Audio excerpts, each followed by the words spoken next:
Hi, everyone. This is Dr. Gail Carson. Welcome to Living Regret Free, a program that shows you how to live a better and more joyful life. As an added bonus, I invite you to listen to an introduction to my Mindset Matters program, which ties into this so well. Go to www.sobmindset.com. It's free, and I know you will enjoy it. If you'd like to contact me personally, drop me a line at gailcarson13@gmail.com or go to my website, www.spunkyoldbroad.com, and sign up for my weekly newsletter. Hi, everybody. I have a delightful guest for you today, Gabriel Cousens. He's an MD and wrote a book called Into the Nothing, a spiritual autobiography, which is about the wild, courageous, adventurous, mystical life that led to his spiritual liberation. This book, designed to be a spiritual classic, takes us through the unique process of spiritual awakening along several paths. The yoga way of life, including 7 years immersed in a globally traveling ashram, the Torah, most specifically the Kabbalistic and essence feelings that are the most mystical aspects of Judaism, and the Native American tradition, where he braved the extreme spiritual trials of initiation to become a Native American sun dancer, eagle dancer, and spirit dancer. All of these aided him in his quest into the nothing, where he experienced his conscience beyond the perceived restriction of mind and body, and the state where the true freedom lies. Wow, that's a lot to have gone through, Gabriel. Welcome to the show. Oh, thank you. Yeah, I have to tell you, that was really a lot of fun. That's what gets you through it all. Well, Uh, I'm sure. I'm sure. So, you're now 77 years old. You're a renowned holistic physician. You're a spiritual mystic. You're a rabbi. You're a yogi. You're a psychiatrist. You're a family therapist. You're a humanitarian, a peace ambassador.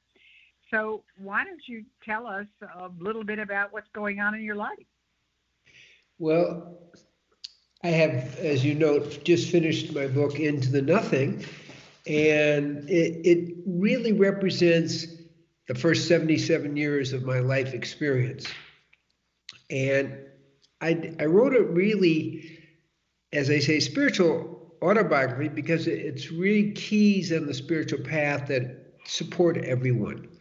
So one of the prime things in my life right now is helping those who are ready to wake up spiritually, and also wake up emotionally, mentally, and physiologically, meaning because I teach spiritual fasting and spiritual nutrition, which is eating in a way that helps you become a superconductor of the divine. But the big message in my book, Into the Nothing, it's a wake up call that can inspire and support people because it lays out a path. Now, not everybody's going to do my path. I understand that. But there are certain principles, like whatever happens in our life, to see it as a way to uplift ourselves, to see it as a spiritual test rather than poor me. And if we view our world in that kind of more a cosmic way, we understand we are here for one purpose only, which is to ultimately merge into the nothing, merge into God. So that's really the message I'm giving out today. It's very difficult around the world, as you, I'm sure, are aware. And where do we give people hope? Where do we give people direction?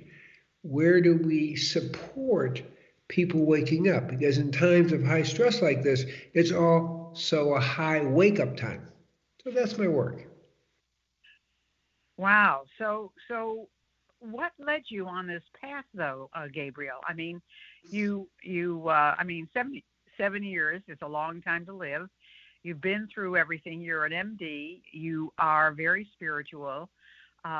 We're entering the holiday season of Passover, Easter, and all the rest. Um, what what what inspired you to go on this journey? I mean, did you start out like this? Well, the truth is, when I was 1 year old, or around one, in 1943, I had TB, miliary TB. And at that time, there was no treatment. And the doctors expected I would die, but my parents, through their love, really had a different agenda. And it really had me asking the question, what is this birth, death? And so death was an entryway into really appreciating life, because when you're near death, you really get to appreciate life. And then that took me, that mystical question, what is the mystery of death, took me to meeting Swami Muktananda when I was 33. And it opened me up into moving from, again, the question got answered, which is there is no death for the truth of who we are, for the self, big self, not ego self. The self is neither born nor can die. And then the next, that really initiated my spiritual life in a major way. Once I had really apperceived, really got it, the meaning of death. And then it turns into the meaning of life, which is ultimately to know God and to merge into the nothing. So that's what the journey is about, taking the worst circumstances, almost certain death at that time in 1943, to being alive and liberated. It's like a major transition, but that's what started me on the path, was the facing death. But did you study traditional medicine first? Well, the answer is that I actually, before I met Muktananda, I went to Amherst College. I was captain of an undefeated football team. I was asking these mystical questions and going beyond we were an undefeated football team, and I would go beyond my limits and I would go into the mystical state. So I had a natural tendency that way, if that makes sense. Okay. So I had that natural because tendency. I'm so opposite, Gabriel, that's the reason I'm asking these questions, because I am so the opposite from you, that I need to understand, what sent you on this path, and I'm sure our listeners are fascinated by this. So, what are some of the real answers, I guess is what I'm asking, that you have found by going through everything that you've gone through? And I guess the question is, why did you go through all of the things that you have? For example, why did you go through being a rabbi? Why did you go through being a yogi? Why did you go through being a Native American dancer? Why did you go through all of these different areas? So it's complex and it's simple. It's really fun. Honestly, spiritual joy is one of the prime energies that takes us to God. The second part is waking up and being liberated in different traditions is a kind of a very important statement, because it says there's a unity in all these things that lead you there. And I think that's important. So I wrote a book, Torah as a Guide to Enlightenment. Well, I couldn't have written that if I hadn't spent 7 years meditating 6 hours a day and chanting the name of God for 4.5 hours. I couldn't really have had that insight to see the Torah in what we call Kabbalistic, the upper sod, the highest spiritual frequency, and then be able to write about it. I had to know the truth of who I was, which is that light, that soul that's connected in oneness with the divine. So why did I do it? I was kind of, in a sense, guided that way. Every step of the way, I felt there was a guidance. So at 4, I knew I wanted to be a doctor. No one in my family had ever been a doctor. It was just like, what are you talking about? And then at 8, I had visions of people in white. That's the Essenes you referred to. And then my brother died when I was killed in a car accident when I was 16, and that brought me ever deeper into the mystery of death. And then after my mother died, I was very close with, at 33, that's when I said, okay, I've got to get the mystery. So I was kind of driven. And when I received the spiritual awakening energy from Swami Muktananda, and I came down out of nothing, a little voice rang out and said, you should learn to eat and live in a way that supports the spiritual energy, also known as Kundalini in the East and the Ruach HaKodesh in the Torah tradition. And that's how I was guided. And then after my 7 years with Muktananda, I did a 40-day fast, 1983. And again, at the end of the 40-day, a voice rang out and said, now you need to go to your roots. So there's this guidance that came, very limited, one-sentence guidance, but that affects you for the next many, many years. And then when well, the thing is that, you're so diversified. You also, you've written 13 internationally best-selling books, and you pioneered a natural way to cure type 2 diabetes in 21 days, which is amazing to me. My husband had type 2 diabetes, and you became one of the most foremost spiritual professionals in that authentic rising that you're talking about, of the Kundalini energy. And then you went on and you'd established humanitarian programs in 42 nations, and then you emerged as one of the leading proponents for a healthy, natural, vegan, alive food diet. I mean, those are amazing accomplishments, Gabriel. So how on earth did you pioneer a natural way? Because I'm sure our listeners, there's somebody out there with type 2 diabetes.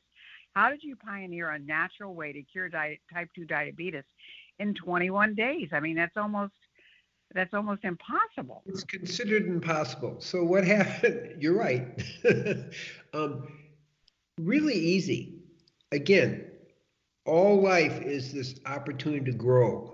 So somebody came to me and wanted a video about live food, and I said, well, that's okay, but let's do something really interesting.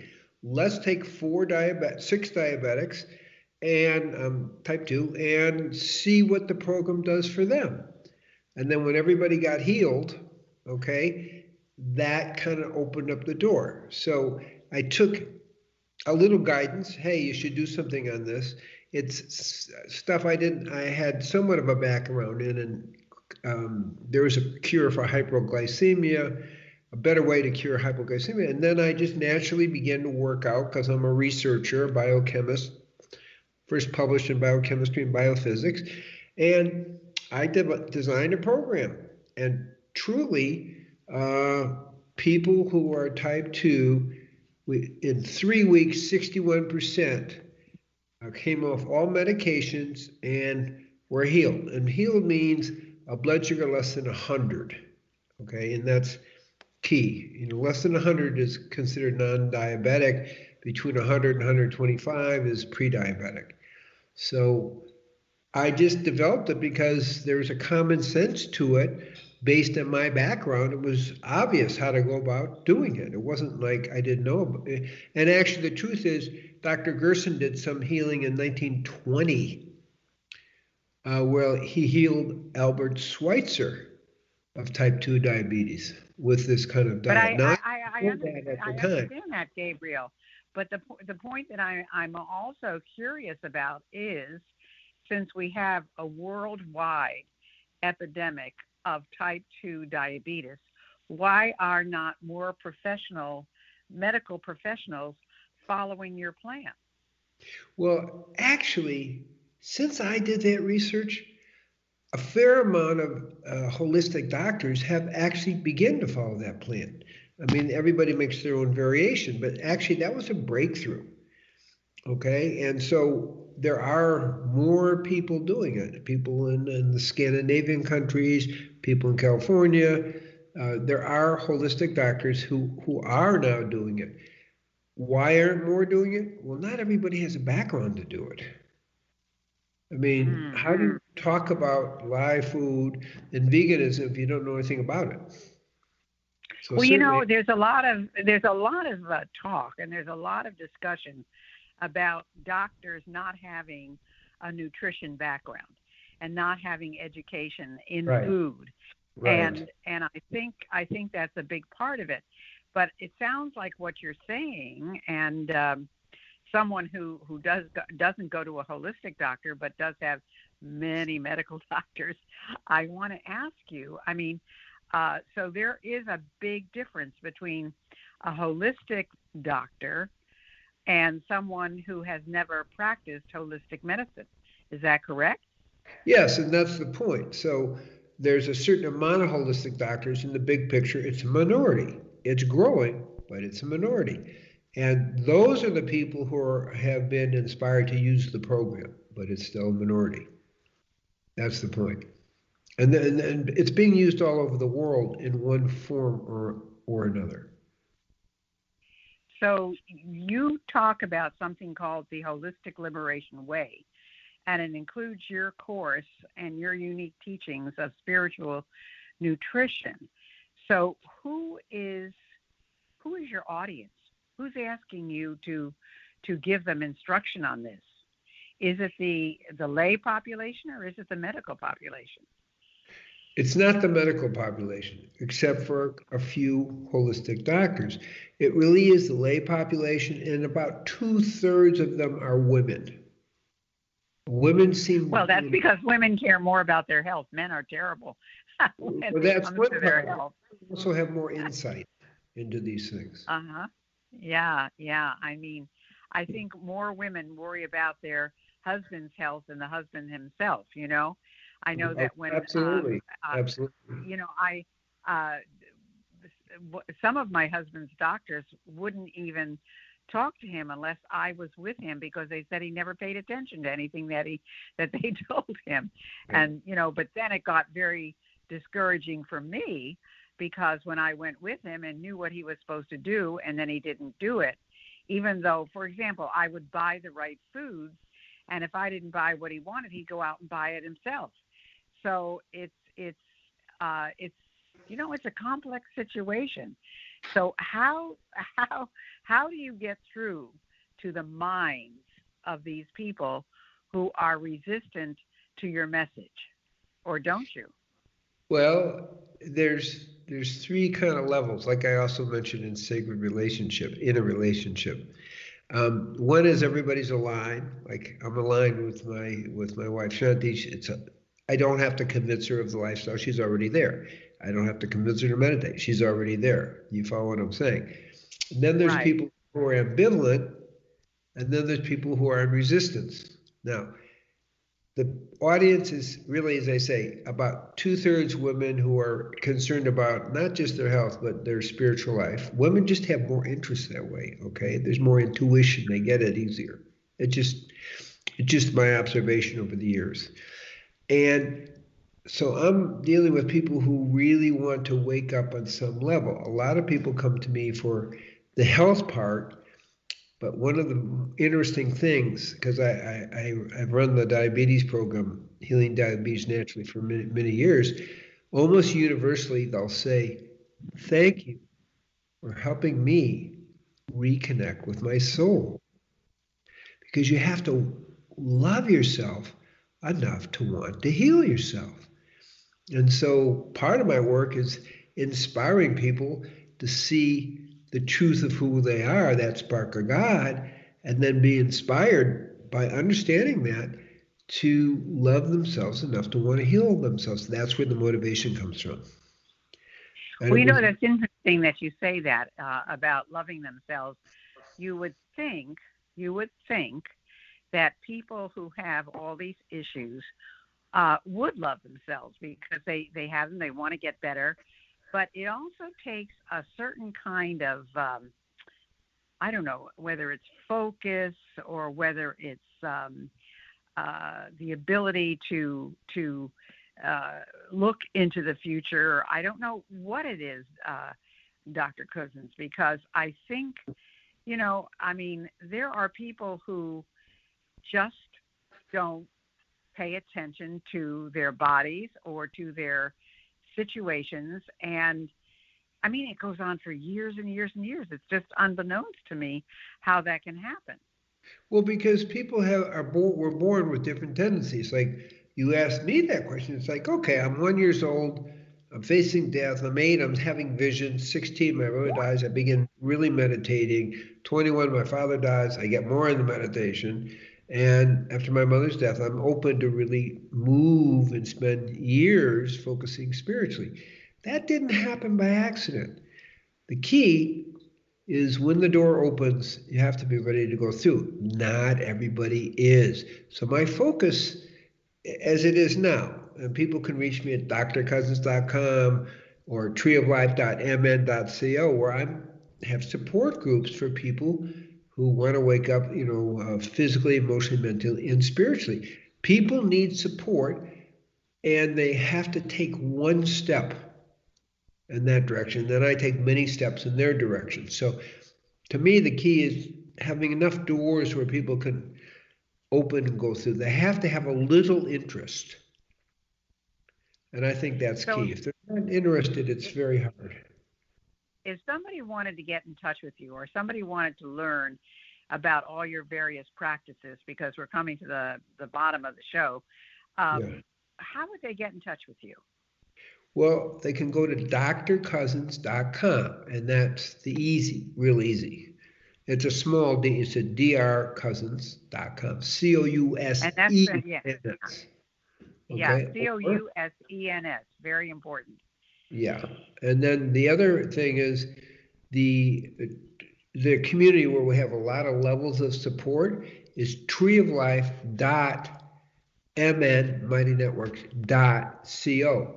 And so that's how people can reach me and get started in the different programs. We have spiritual fasting retreats, one coming up on April 26th, and I have how to work with your mind so people can learn how to really make their breakthroughs. I call it 0 Point. That will be after the fast. And then we have programs each week, and it goes on and on. And there's over about 350 different videos that I've done. So there's a lot of resources, but people just need to love themselves, to want to heal themselves and take that first step, and then we'll support them. That's how I see it. I'm not focusing on the people who are resistant. It's just not their time. Well, I can understand that. Yeah, I mean, you got to dip your toe in the water and you've got to say, hey, I want to do this. And I know there are people who will do that and then they'll fall back, and it's almost like, any almost 12-step program, they start and then they stop, and then they start and then they stop. But if they can see the results, and if they can understand and believe, that is the key. So where also would they get your book, Into the Nothing, a spiritual autobiography? Where would they find that? Any bookstore. We have Amazon as one place. It's an easy place to get these kind of things. But really, any bookstore. I'm carried by most book distributors, and International Light Publishing is the publishing company. They can look at it that way as well. Infinite Light Publishing, sorry, and that's how they get started. They can get it directly from Infinite Light Publishing, or they can go to any bookstore or go to Amazon. They're pretty well. We have about 2 minutes left, Gabriel.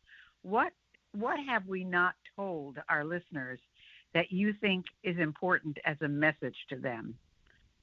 The most important message, as I've kind of mentioned, is loving yourself enough to want to heal yourself. Have a little bit of motivation, and then look at the messages coming from the divine in your life. And they come in different ways, and be willing to follow them. A lot of times, as you said, we aren't ready. Well, this is the time to be ready. So as I wrote, I have a lot of poetry in my book. The most important thing is keep showing up. Don't get discouraged. There are ups and downs. It's said that the mystic may fall 6 times, but they get up one more time than they fall. And You that's know, really, Gabriel, that's the message in life is just keep on trying. I mean, yeah, it's not just for your work, it's for all work. that's Um, get up and keep trying because once you stop, nothing happens. So that. that I applaud you for that. Absolutely. Well, it has been an absolute revelation, an absolute delight to know that there's someone out there like you. And so I want to recommend that people get Gabriel's book, Dr. Gabriel Cousens, Cousens, Into the Nothing, a spiritual autobiography. Go to his website and find out more about it. And he's got all kinds of websites from the Tree of Life community to his own Dr. Gabriel Cousens. So there's a whole way to find him. He's on Facebook, he's on YouTube, he's on Instagram, he's on Twitter. If you're looking for him, you'll find him.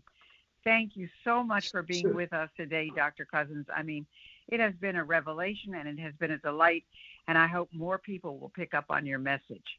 I want to bless you and all the listeners that they really are open to that next spiritual step in their life. And I'd like to end with a prayer, which is merging the heavens and earth. It will just take a second. Hashem Nikud Kudashabrihu Ushinate Bi'ilo Artimulaiha Chemuke Bavavke Biadushlam Hashem Kozrael Kolam Amen. So as we close, let's connect the wisdom of our heart and our mind into that oneness and feel the oneness, because that's the truth of who we are.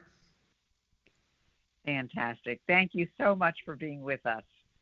Okay, well, thank you, and thank you for your good work. Thanks for listening, and I hope you enjoyed today's show.